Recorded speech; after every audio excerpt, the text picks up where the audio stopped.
Today we will be learning how to knit the second row and subsequent rows to make your first swatch in garter stitch.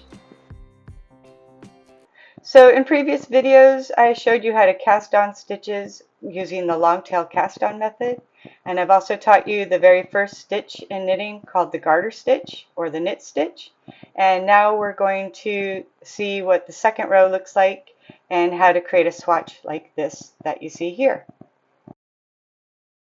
Step 1, you're going to cast on 18 stitches to create this swatch, and so we're going to do the long tail cast on method, and the yarn tails on the thumb and the working yarn on the index finger. We'll do yarn under the thumb yarn and yarn over the index yarn, and then back through the thumb hole, release the yarn on the thumb and pull towards you. So under, over, through the hole, release. Remember to count your stitches when you finish casting on. It's a good habit to start at the beginning, because when you get to larger projects you're going to want to count twice to make sure you have the right number of stitches for your project. And then I have an excess amount of yarn tail, so I want to cut that off, leaving about 6 inches of yarn tail that I'll weave in later. Now we'll knit our first row in garter stitch by holding the needle with the stitches in your left hand and inserting your right needle into the first stitch on the left needle from the front to the back and creating that X. And then we're going to take the working yarn and we'll wrap that counterclockwise around the right needle and rest it in between the two needles to create a strand. And now you're going to use your right needle to pull that strand through to the front to create a loop onto the right needle, which is your new stitch, as you then slide the loop that's on the left needle off the needle, because that's the old stitch.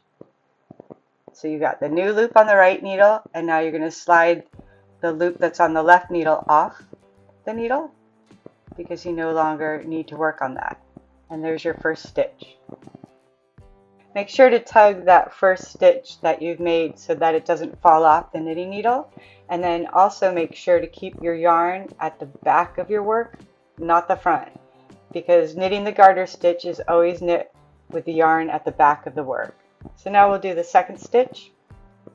We'll insert the right needle from the front to the back so it's resting behind the left knitting needle. Take the working yarn and wrap that counterclockwise around the right needle so that you create that strand that rests in between the two needles, and that strand will become the new stitch. And you do that by taking the right needle and pulling that loop through to the front, and then you slip the loop that's on the left needle off the needle to create the stitch. And there's your second stitch. Since this is a recap of the previous lesson in the playlist, I'm just going to speed it up to show you the process to finish the first row.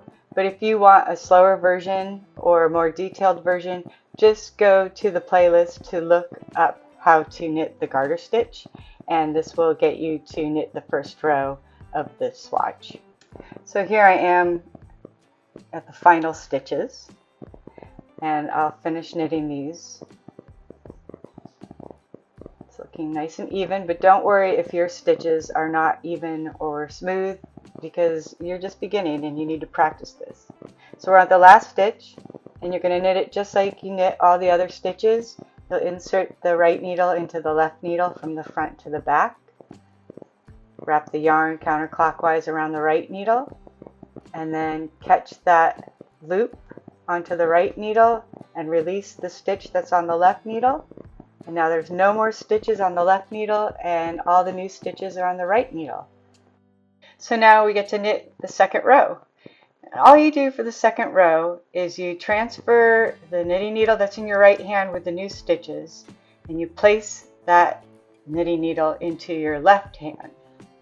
So you want to turn your work so that the working yarn is on the right hand side of the project. Right now the yarn that you're knitting with is on the left side of your project. So you want to turn the work so that the yarn is to the right of you at the very tip of the needle, and the knitting stitches are now in your left hand.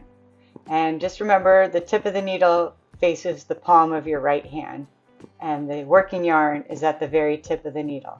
The empty needle is in your right hand. And now we can begin to knit the second row. Continue knitting in the garter stitch, insert the needle front to back, and then create that X. Wrap the yarn counterclockwise around the right needle. Create that strand in between the two needles, which is going to be the new stitch. Once you take the right needle and you catch that strand to create the loop, and then release the stitch on the left needle. And continue doing this process till you complete the row, and then repeat it again for the next row. Working stitches on the left needle and the empty needle is in your right hand. And then just repeat the process of each stitch worked in garter stitch. And after a couple rows, you're going to see a bumpy texture forming, and that will be the garter stitch, of course. And try knitting at least 10 rows for practice. Don't worry if your edges look messy. Every knitter starts this way, and you'll get neater and better with practice. Now I'm going to show you how to count stitches and rows so you know what you're working with. So when looking at your swatch for garter stitch, you'll see a series of bumps. And a lot of people refer to these bumps as smiles and unicorns, or U-shape, or upside down U-shape. And it's just consisting of a series of bumps going horizontally and vertically throughout the fabric. It's the same on both sides of the fabric. So when you are counting the stitches, just count each bump. Here's a U bump, another U bump, another U bump, and so on. And each of those U bumps is a stitch. And you'll notice across the row is a U-shaped bump and then a rainbow bump on top. And the U-shaped bump and the rainbow bump together is considered a ridge. So one ridge going across, it counts as 2 rows. So to determine the number of rows that you have on a swatch, you can just count the ridge. So you have one ridge that consists of the U and the rainbow. And then you just count each ridge. So one ridge is 2 rows, 2 ridges 4 rows, and so on.